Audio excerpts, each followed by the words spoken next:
মধুৰ বৰ্ণনা যদিও ইমান ডাঙৰ যুদ্ধ বাৰ্তা পাই গ'ল সমস্ত বংশ ধ্বংস হৈ গ'ল আপোনাৰ মোৰ নিচিনা ব্যক্তি হোৱাহেঁতেন তাতে সকলোবোৰ এৰি থৈ আমি চিধা ঘৰলৈ দৌৰিলোহেঁতেন যে মোৰ গোটেই 100 ভতিজা নষ্ট হৈ গ'ল যিমান মোৰ বন্ধু বান্ধৱ নষ্ট হৈ গ'ল আমি আৰু তীৰ্থ ভ্ৰমণ সিমানতে সামৰি দিলো যে বিদুৰ যে এজন সাধাৰণ ব্যক্তি নাছিল তাতেই প্ৰমাণ খবৰটো পাই গ'ল পাই উঠি হৃদয়ত কৃষ্ণক চিন্তা কৰি কৈছে হে প্ৰভু তোমাৰ লীলা অপাৰ মই যি উদ্দেশ্যত ওলাই আহিছিলো এতিয়াও আৰু 11খন মহা তীৰ্থ ভ্ৰমণ কৰিব মোৰ বাকী আছে যে তুমি যি কৰা কৰি থাকিবা আৰু মই ইমানলৈ ভাবিব লগা নাই তেওঁ কি কৰিছে যে সেই তীৰ্থখিনিত তেওঁ ভ্ৰমণ কৰি পূৰ্ণাংগ কৰিছে কি কি তীৰ্থ আছিল উল্লেখ কৰি 11খনৰ কথা কৈছে যে গুহ অখিত শ্ৰদ্ধাদেৱ পৃথু অগ্নিতীৰ্থ তীৰ্থ মনুৰ পুৰবী উদাস আৰু কাৰ্তিকৰ এইবুলি দিছে পুৰবী যে উদাসৰ আৰু কাৰ্তিকৰ এই একাদশ তীৰ্থ অতি শ্ৰেষ্ঠতৰ এই 11খন তীৰ্থত অতি আনন্দ মনেৰে কোনো ব্যাকুল চিত্ত নলৈ যদিও ভয়ংকৰ বাৰ্তা পাইছিল অতি শান্ত ভাৱেৰে বিদুৰে সেই তীৰ্থত বিধিবতে স্নান তৰ্পণ কৰিছিল ইয়াৰ পৰা এটা বাৰ্তা আমালৈ বুজাইছে যে কেতিয়াবা আমি কিছুমান বাৰ্তা পাই দুখজনক বাৰ্তা পালে আমি বিচলিত হৈ যাওঁ কৈছে হে নৰনাৰীসকল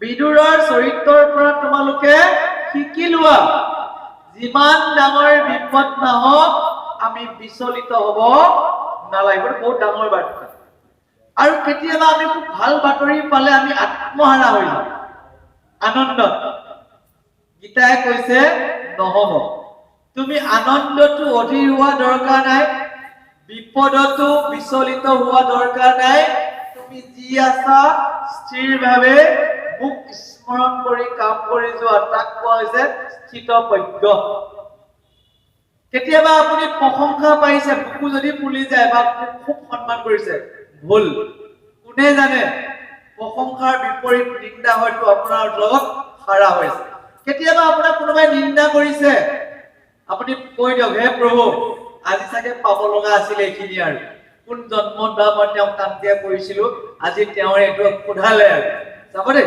শাস্ত্ৰই কৈছে স্থিতপ্ৰজ্ঞৰ লক্ষণ সুখত অধীৰ নহবা দুখত ব্যাকুল নহবা তুমি সদায় স্থিৰভাৱে বিবেকক অগ্ৰাধিকাৰ দি কৃষ্ণৰ নাম লৈ সন্তৰ সংগত কৃষ্ণ নাম কৰা এয়া হৈছে শাস্ত্ৰৰ উপদেশ আৰু বিদুৰে এতিয়া কি দেখাইছে প্ৰভাষত গম পাই গ'ল আৰু 11খন তীৰ্থ আছে ভ্ৰমণ কৰিবলৈ তাৰ আগতে বাৰ্তা পাই গ'ল গোটেই বংশটো ধ্বংস হৈ গ'ল হেমালি বাৰ্তা পাইছে পৃথিৱীত নোহোৱা নোপোজা ঘটনা সমগ্ৰ পৃথিৱীৰ ৰজাসকল একত্ৰিত হৈছিল কিন্তু এনে অক্ষয়িনী হিচাপত কৃষ্ণই তাৰ আগত বহু অক্ষয়িনী সেনা বধ কৰিছে সেইটো লেখত ল'ব লগা নহয় মহাভাৰতত চাওক ভাগৱততে চাওক কাৰণ জৰাসন্ধই প্ৰত্যেকবাৰ 23 অক্ষয়িনী সেনা একত্ৰিত কৰি কৃষ্ণৰ লগত যুদ্ধ দিছে 70 টাইমছ 17 বাৰ 23 পূৰণ 17 সমান যিমান হয়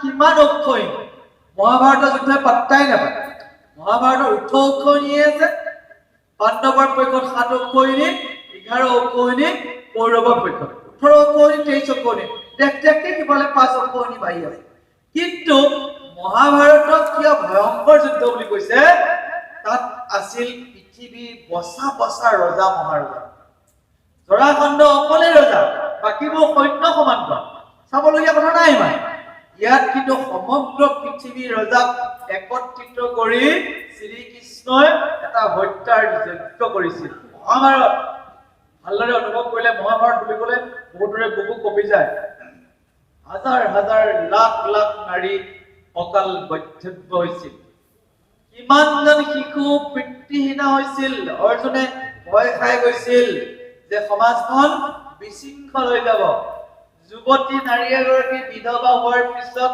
সমাজত ভাল স্থান নাপাব, অসৎ পথেৰে যাব লাগিব, বৰ্ণ সংকৰ হ'ব।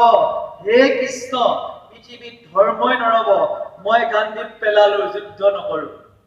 কিন্তু বুজাই দিছিল কৃষ্ণই, ভয় নাখাবা, তুমি প্ৰত্যেকলৈ চোৱা, কোনো আত্মা কাৰো অধিকাৰ নাই। তাৰ যিদিনাখন আয়ুস শেষ হ'ব, সিদিনাখন তাৰ জীৱন বন্তি নুমাই যাব। তাক তোমাৰ চিন্তা কৰি কি লাভ? তুমি দেখিছা পিতামহ ভীষ্ম তোমাৰ পিতামহ, কিন্তু চাব গ'লে তেওঁ অধৰ্ম পক্ষত আছে। মই আহিছো ধৰ্ম স্থাপনৰ বাবে। আচলতে পৃথিৱীত প্ৰতিজন ব্যক্তি ধৰ্ম ৰক্ষাৰ বাবে জন্ম হৈছে। আপুনি যদি বিশ্লেষণ কৰিছে, ধৰ্ম ৰক্ষা মানে কি? যে প্ৰথম আমাৰ আই পিতাই কোন আছিল? স্বয়ম্ভু মনু আৰু শতৰূপা। তেওঁলোকক কি কৈছিল ব্ৰহ্মাই? ধুনীয়া পৰামৰ্শ তেতিয়া শ্যামন্ত বাবুৱে দেখালে অলপ আগত। কি উপদেশ দিছে? যে তোমালোক দুয়ো যদিও ক'লে বৰ বেলেগ, মন আত্মা ভিন্ন নহয়। তোমালোকৰ কৰ্ম পৃথিৱীখন চলাই নিবলৈ প্ৰভু ভগৱন্তৰ ইচ্ছা, তোমালোকে আৰু একোজন ফটোষ্টেট কপিত তৈয়াৰ কৰা, অৰ্থাৎ সতী সন্তান জন্ম দিয়া, ধৰ্ম কাম কৰা, কৃষ্ণক চিন্তা কৰা, আৰু সন্তানকো কৃষ্ণ কামত লগাই বৈকুণ্ঠলৈ যাওঁ। এইটোৱে পদ্ধতি। তেনে ক্ষেত্ৰত আমি গোটেই যিসকল ব্যক্তিয়ে সেই কামটোত নিয়োজিত হৈ আছো, প্ৰত্যেকে একোজন ধাৰ্মিক। সেই কামটো নকৰি যদি বিষয় বাহনতে আছো, তেতিয়াহে আমি অধৰ্ম পথলৈ গৈছো। কাৰণ এজন ব্যক্তিয়ে নিজৰ আই এগৰাকীৰ লগত সংসাৰ ধৰ্ম পালন কৰাটো শাস্ত্ৰৰ সিদ্ধান্ত দিয়া। জানো সেইকাৰণে আই এগৰাকীক সহধৰ্মিনী বুলি কয়। যে পুৰুষে ধৰ্ম পালন কৰিছে, সেই ধৰ্ম পালন কৰাৰ সহযাত্ৰী হৈছে সহধৰ্মিনী। জানো খুব সুন্দৰভাৱে সেই একাদশ তীৰ্থত ভ্ৰমণ কৰি আৰু এটা ডাঙৰ কথা উল্লেখ কৰিছে, ৰাত্ৰি দিনে নুগুছে মুখত ৰাম নাম, হৃদয়ত কৃষ্ণক স্মৰন্ত অবিশ্ৰাম। এই পদ ফাঁকিহে আমাক বেছি দৰকাৰ। প্ৰতিখন তীৰ্থলৈ গৈছে, মুখত বিদুৰে ৰাম নাম এৰা নাই, হৃদয়ত কৃষ্ণৰ চতুৰ্ভুজ ৰূপ তেওঁ এৰা নাই।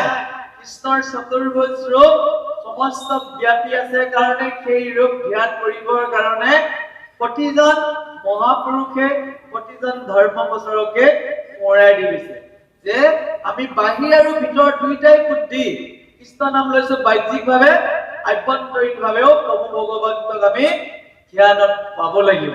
এনেকে অভ্যাস কৰোঁতে কৰোঁতে আমাৰ চিত্ত শুদ্ধন হ'ব। চিত্ত শুদ্ধন হোৱাৰ পিছত কৃষ্ণৰ আকৃতিয়ে তাত বাহ ল'ব। সেইজন মানুহৰ মুখৰ পৰা কেতিয়াও অবাক্য নোলায়, মনত কেতিয়াও দুঃচিন্তা নাহে, কেৱল সমগ্ৰ ভূততে তেওঁ বিষ্ণুময় দেখা পায়। আৰু বিদুৰৰ সেই অৱস্থাই হৈছে। কৃষ্ণই কি কৈ কৈছে? সমস্ত ভূততে ব্যাপী আছো মই হৰি, সবাকো মানিবা বিষ্ণু বুদ্ধি কৰি। সবাকো নোৱাৰিব পাৰে কাৰণে তেওঁ লগত আকৌ উদ্ধৱক কৈ গৈছে, বিশেষত মনুষ্য বনত যিটো নৰে, বিষ্ণু বুদ্ধি মোক সৰ্বদাই মান্য কৰে। অহংকাৰ অসূয়া সমগ্ৰ তিৰস্কাৰ, সবে নষ্ট হোৱে তাৱকখনে তাৰ। যেতিয়া আপুনি এই মানুহজনক বিষ্ণু ৰূপত দেখিব, তেওঁ কৃষ্ণ ৰূপত দেখিব, তে আপুনি কাক হিংসা কৰিব? ভগৱানকতো হিংসা কোনেও নকৰে। আমাৰ বুদ্ধেৰে ভগৱানক হিৰণ্যকশিপুৰৰ বাহিৰে হিংসা কৰা প্ৰাণী খুব কমেই। একে দুৰ্দান্ত ব্যক্তিজনেও ভগৱান বুলি ক'লে অলপ দম লৈ যায়। ইমান দুৰ্দান্ত, ইমান নাস্তিক, তথাপিও যেন কিবা এটা শক্তিক তেওঁলোকে মূৰ দোৱায়। তাৰ পৰাই প্ৰমাণ হৈছে আচলতে প্ৰত্যেকৰ হৃদয়তে আস্তিক ভাৱটো আছে।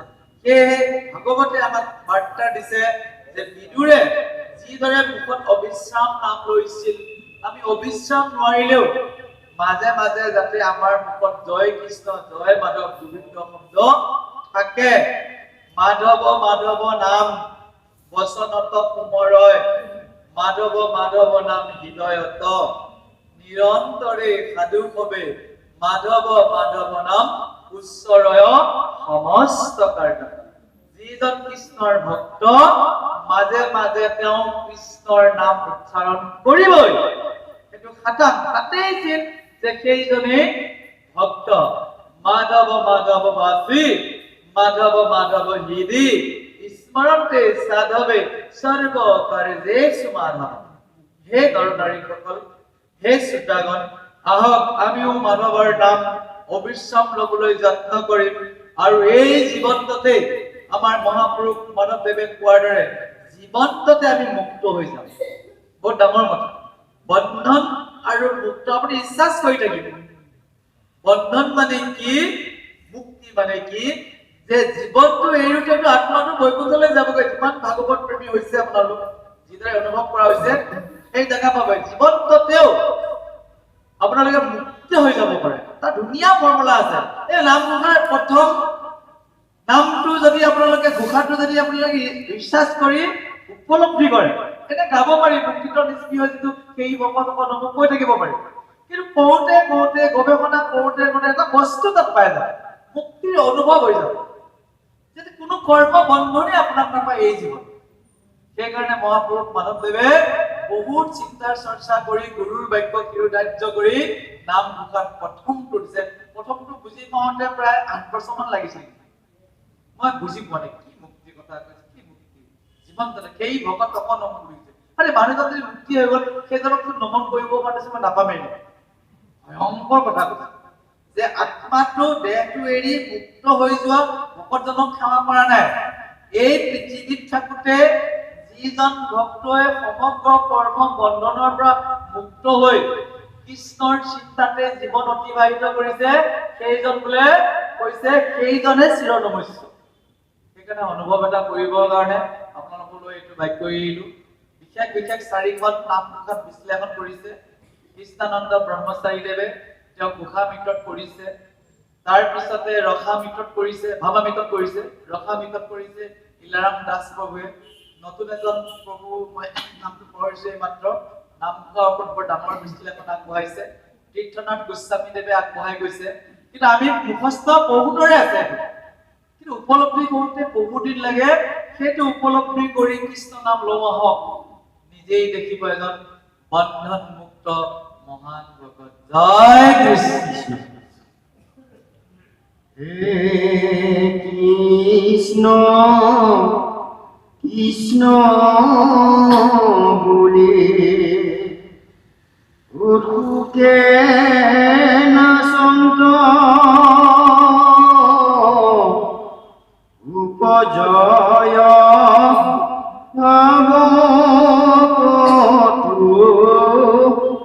ধন্ধিয়া আকন্ত জয় কৃষ্ণ বলে কটু নাচন্ত বিদুৰ নদী দেশ এৰাইলা কচুৰ মৎস্য যে কবিৰ সৌৰাষ্ট জংগল এই খব দেশ ৰাইল কৌতূহল আছে গয়া যমুনা ৰত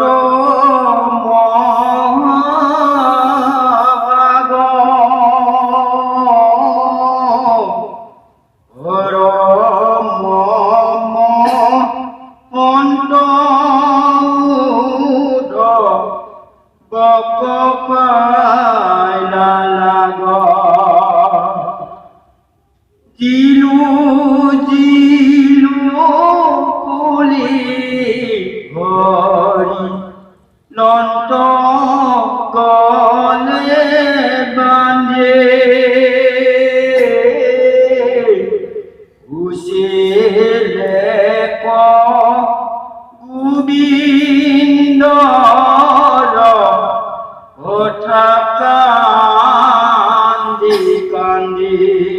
জয় কৃষ্ণ বেছি ভাল লাগিছে আমি যেটো জয় কৃষ্ণ পঢ়া উচ্চাৰণ কৰি থাকো শব্দটো আপৰিবা বিদুৰে তীৰ্থবোৰত ঘূৰি ফুৰিছে কৃষ্ণৰ নাম লৈ যেতিয়া নাচি ফুৰিছে আনন্দতে এটা শব্দ উচ্চাৰণ কৰিছে জয় কৃষ্ণ এই বুলি কৈছে প্ৰভুজনে জয় কৃষ্ণ বুলি কতো নাচন্ত বিদুৰ নদী নদ দেশ বন এৰাইলা পশু আপুনি ভাগৱতখন অধ্যয়ন কৰিলে জয় কৃষ্ণ শব্দটো যে আসল ভকতৰ মুখৰ জিভাৰ আগত আছিল সকলোৱে জয় কৃষ্ণ কোৱা আৰম্ভ কৰিছে আপুনি উত্তম ভকতলৈ গতি কৰিছে সিদ্ধান্ত আৰু তেওঁ সেই নদী দেশ বিভিন্ন ধৰণৰ দেশ তেওঁ পাৰ হৈ আহিছে যেতিয়া তীৰ্থ ভ্ৰমণ কৰি গ'ল এবাৰ লক্ষ্য তেওঁ হস্তিনাপুৰ যিখন ঠাইতে জন্ম হৈছিল মানৱী শৰীৰ পাই য'ত খেলি খেলি ডাঙৰ দীঘল হৈছিল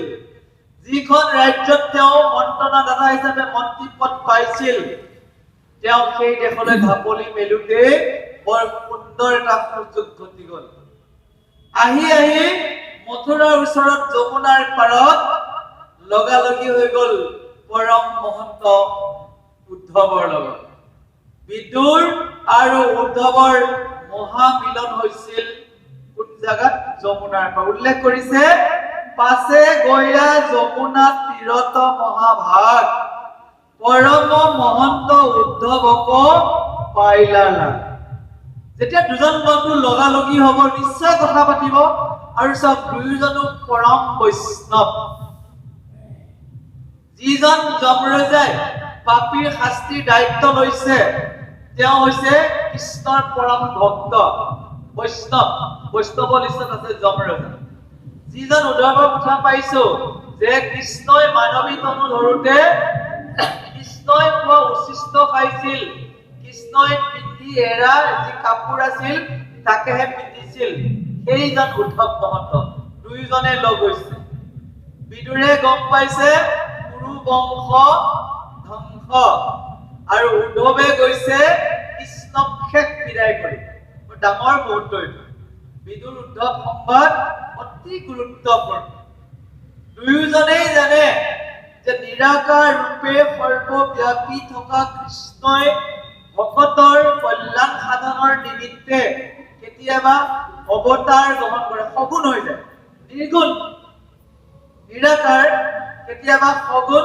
সাকাৰ হৈ যায় জানিবলগীয়া কথা এইটো ভক্তসকলৰ কাৰণে তেওঁ এইটো অৱতাৰ গ্ৰহণ কৰে সেই নিৰ্গুণ ব্ৰহ্ম সগুণ অৱতাৰত মানৱী দেহা পাওঁতে দুইজন ভক্তই এজন ভকত এজন হৈছে মহাবৈষ্ণৱ এই দুয়োজনেই লগ পাই কেনেকুৱা কথা পাতিব পাৰে উল্লেখ কৰিছে আমি লগ পোৱাই প্ৰথমে ঘৰৰ কথাই সুধিলোহেঁতেন যে গাঁওখন যে জ্বলি গ'ল ঘৰটো বাচিল নে মানুহ জ্বলি পৰে যে সুধিলোহেঁতেন কিন্তু সোধা নাই কৃষ্ণ ভক্ত যে গোবিন্দৰ কথা সুধিছে শুনিলেই আচৰিত কৈছে জিলু বুলি হৰিলন্ত গলে বান্ধি উচিলে গোবিন্দৰ কথা কান্দি গলত ধৰি লৈ আলিংগন দি সুধিছে যে মই ইয়াতে শান্তি পাই গলো ধৰি লওক আপুনি কিবা কাৰণে দুমাহৰ কাৰণে তীৰ্থ ভ্ৰমণত যাব লগা হ'ল অকলশৰে গুচি গ'ল প্ৰভুজনে গুচি গ'ল আৰু ভাড়া নেকি কাকি এইবিলাক ঘূৰি ফুৰোতে